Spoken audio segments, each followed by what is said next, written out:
Happy Sunday, everyone. Welcome to the Spiritual View. I am Sari, one of your readers, and I provide content for Sundays. So today is Sunday, October the 20th, 2024.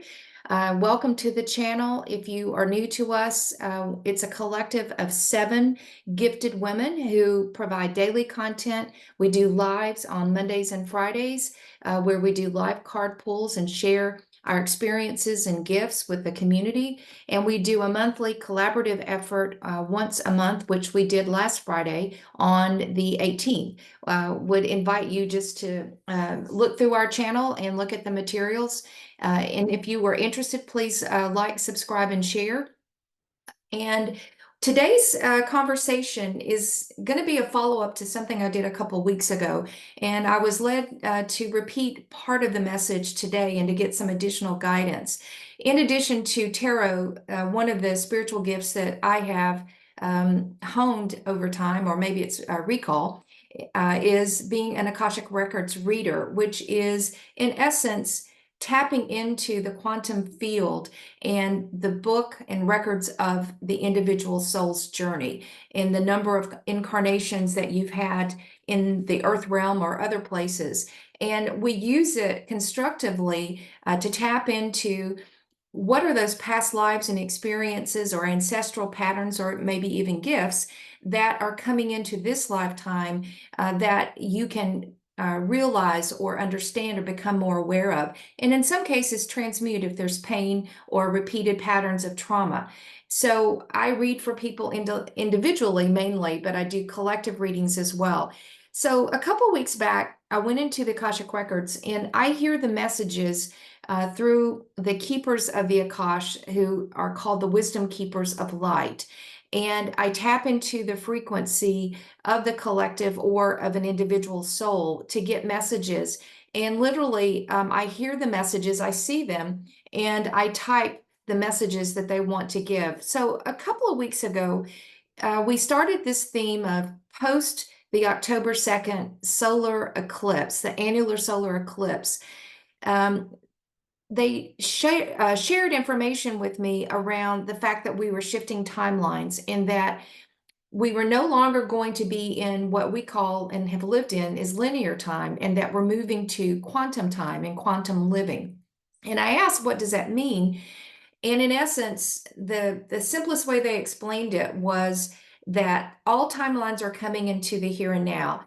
The past is no longer relevant, and we don't need to worry about the future because, in essence, our job now is to show up in the present moment, and we're laying down the path every step in the present moment, which creates the future as we go along. So this need to go back and do a lot of past life reflection, going back into ancestral patterns, is not going to be necessary in the future, because if we are living in the quantum field, we have a tremendous ability to heal in the present moment. So the 2 superpowers that they talked about as we transition into these new earth energies were, 1, how do we learn to let go of the past and to focus on living in the present moment? Now, I don't know about you, but for me, I've always been ruminating about the past, and I'm worried about what's going to happen tomorrow. And oftentimes I didn't even know what was happening today, nor did I care. So the ability to focus on the present moment is the ability to develop the superpower that allows us to live in a very different construct of what we call time. We call it all time now. And so all the old past lives and timelines are dumping into this here and now. And our job is to show up, and everything that we need to manifest will be given to us in the moment. We don't need to worry about a 10-year life plan or a 3 to 5 year career plan. All of that was based on linear time and milestones, and everything was A plus B equals C. Now, in the quantum field, as we transition, we are moving to a different concept of how we live and operate on this planet. So the first superpower that was given to us was learn how to be present in the moment. Don't worry about what happened yesterday because you can't go back and change it. And don't worry about tomorrow because you are actually creating the future by focusing on what you're doing today. And that's how we're going to begin to manifest. The second superpower that was given to me was very simple. Stay in your heart center. We've all lived these lives, I know I have, of staying up in my head. It was safe to think, it was logical. I didn't have to feel emotion. And it was easy to stay logical and fact-based, and living in the corporate world, that's what you did to survive. But now everything has reversed. We have to feel through the heart first. What does our heart tell us versus what does our head tell us? And we focus on being heart-centered, and that allows us to experience compassion and kindness, authenticity, forgiveness, all the traits that are the new earth energies that are coming in and flowing to the planet. So many of us, and myself included, are having to reorient. How do I feel versus what do I think?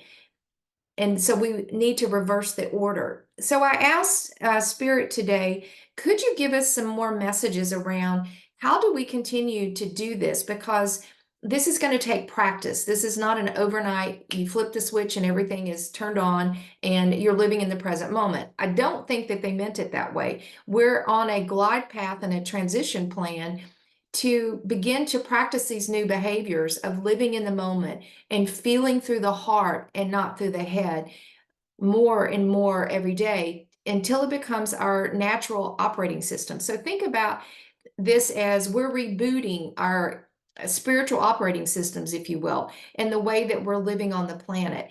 And it's not going to come overnight. And so the more that we become aware of our behaviors in our mindset, in our heart, as well as being fully present in the moment. How do we do that? And how do we manifest from a place of alignment of our soul's journey?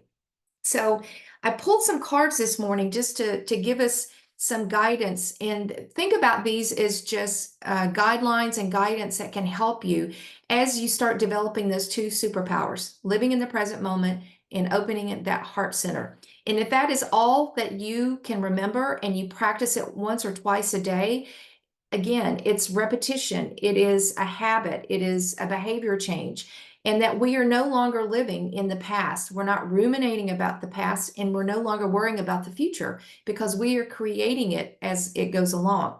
The other thing that they said is this whole concept of karma is changing. There is no need to have karma because everything is in the present moment.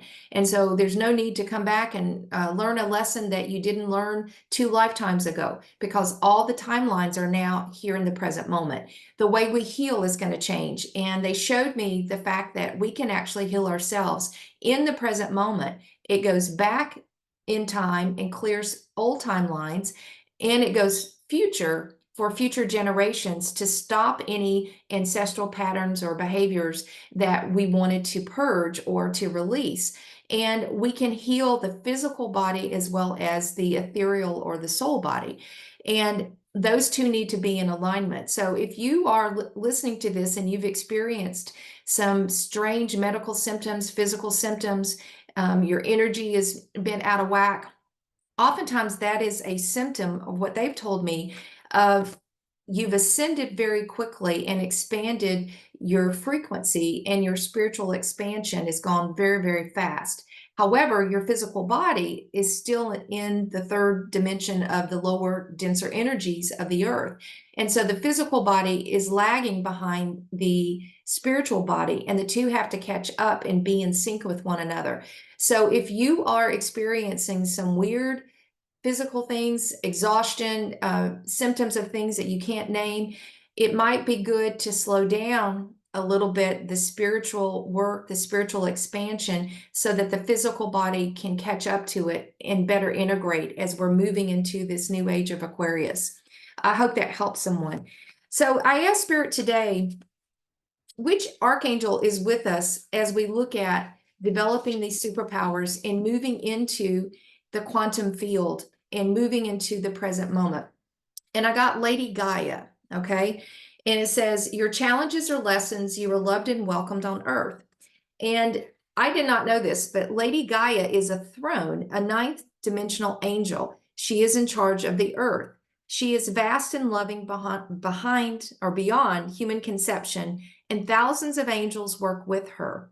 Because we had taken on free will as a planet, Earth was lagging far behind, and now we are catching up. The whole cosmos is watching our progress as we face up to this unprecedented challenge.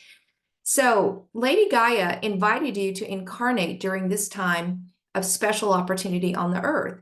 This offer came with great love from her open heart, and she now enfolds and holds you whenever you allow it. She and her compassionate green blue angels are helping to sing to you and to the world into the new golden age of the age of Aquarius. Earth is a unique mystery school where your lessons are brought to you as experiences. You agreed to come here now when there were great but testing opportunities for accelerated ascension.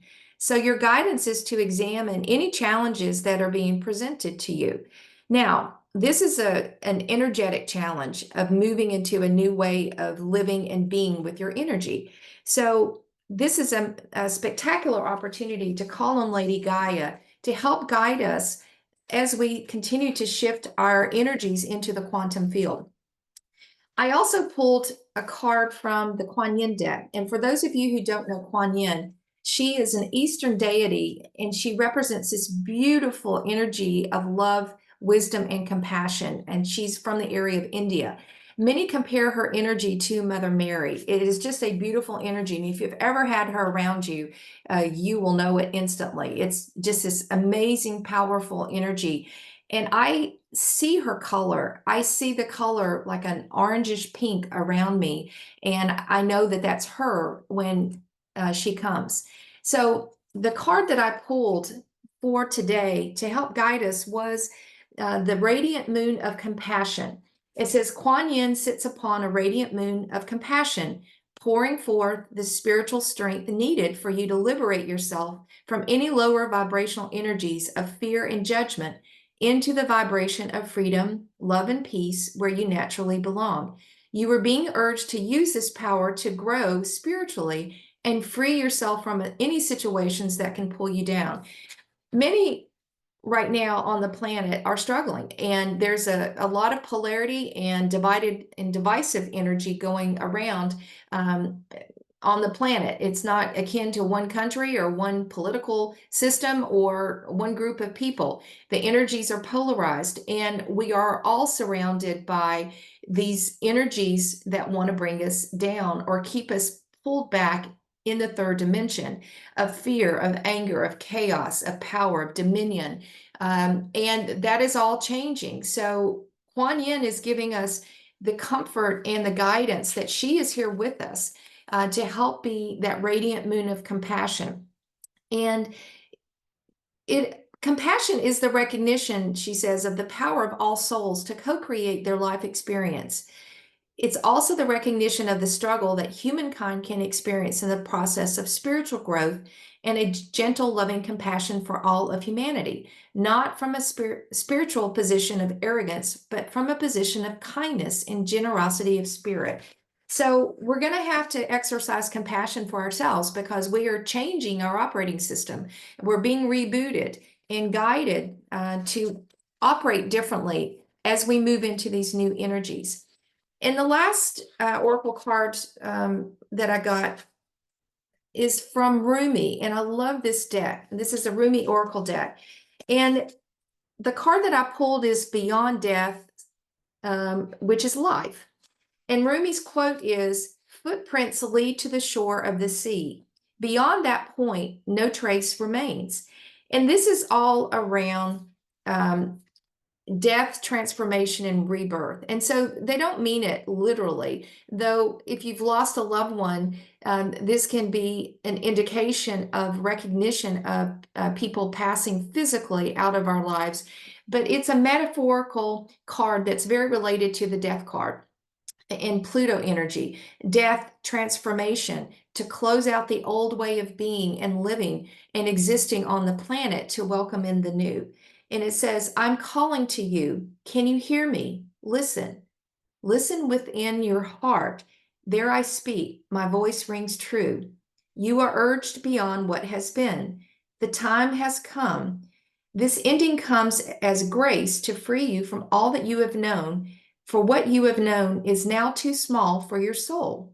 Bear your uncertainty and I am certain enough for both of us. Allow me to show you the light that you are, that burns within you, that blazing angel of heavenly purity. I will unveil you to yourself. Undressing ego, casting aside in layers, as tender as a lover, with unwavering attention upon the sacred body of light, you shall know yourself in truth, a pure, beyond all experience, untainted, ever innocent, as a pure vessel, stripped bare, ready for divine revelation, as light, as life, as love. So that's the Rumi's message, that we need to let go of the old. And yes, there's uncertainty as we transition into these new energies. There's a lot that we don't know, but remember, we practice by staying in the present moment, and we feel through the heart, not through our head. That is what we're learning to practice every day. I pulled some tarot cards just to say, okay, simply, Spirit, what do we want to release as we're looking at this transition? And these are from the Mermaid deck, and I pulled the Seven of Cups. And the Seven of Cups oftentimes can be a lot of choices, a lot of things around us, but it can relate to confusion. We might have too many options or choices around us. But as you look at this, this is the behavior. So if you feel yourself unguided, undirected, or just confused, that's okay. We're all going to experience a myriad of emotions as we transition. But remember, when you feel overwhelmed, when you feel confused, drop into the heart and just sit 60 seconds, close your eyes and think about something that you love. I've got my yellow lab at my feet right now asleep. So I think of Luna, and I just focus for 30 seconds on that beautiful energy of loving a dog or a pet unconditionally. And it brings me right back into focus in terms of my heart center. What we want to invite in as we're transitioning, I pulled the Star. And this is a beautiful card of healing, of hope, of inspiration, kind of wishes coming true. And so it's a major arcana card, but this is what we want to focus on, this star, our North Star. And so this is symbolic that this is our North Star of where we're headed in the quantum field and living in this present moment. And all of our timelines of worrying about the past, that's gone. We don't need it anymore. And as we move forward, two cards popped out. What do we need to focus on? The first card was the Eight of Wands, which is all around communication. So standing in our truth, speaking our truth, and letting our voice be heard. So Spirit is urging us also with the Queen of Wands to do this communication with lots of passion, to go after what we want in our spiritual journey and to expand our gifts and to communicate. I think there's an opportunity as we're learning to do this together to support one another, to talk about the journey, the wins and the feelings of enlightenment and success, but also the days where things haven't gone as well. So Spirit is encouraging us to let go of that confusion of our sense of overwhelm, to invite in this beautiful energy of the star. And that is, I love that star. It looks like Sirius, but we're going to call it our North Star of how we're going to reboot our operating system. And then we're going to stand tall in our truth with great passion, great purpose. And I'm going to end with another oracle card from the Akashic Records guidebook. And this is a message for someone, I'm not sure who, but it's called the Book of Miracles. And so whoever this is for, I want you to listen. You have been praying for a miracle on your present issue for this time. Opening this book allows you to receive guidance about what inner or outer shifts are being asked of you in order to embrace the miracle that you desire. You are being invited to restore your belief in miracles and are reminded that you are a miracle. Your body is a miracle. Your light is a miracle. There are miracles of all shapes and sizes around you. Allow your eyes to be attuned to the miracle frequency so that you can see them everywhere. Anchoring your awareness in the abundance of miracles around you accelerates your divine ability to exponentialize them. So those are the messages for today. Remember, We are rebooting the operating system of our spiritual energy, moving from linear time to the quantum field. Our two superpowers, again, learning to live in the present moment and setting down step by step how we move into the future and not worrying about the past and not worried or concerned about the future, because that is as we experience every living moment through the lens of the heart. With that, these are the messages for Sunday. Hope everyone gets some rest and relaxation today. It's a crazy month of energies, but again, I know we can do it and stay centered and grounded in the energies that will help us live in the present moment and in the quantum field. This is what the wisdom keepers of the Akash asked me to share today. Again, please like, subscribe, and share. Please comment as well if you would like any more videos and content of this nature. Again, happy Sunday and sending lots of love. Bye.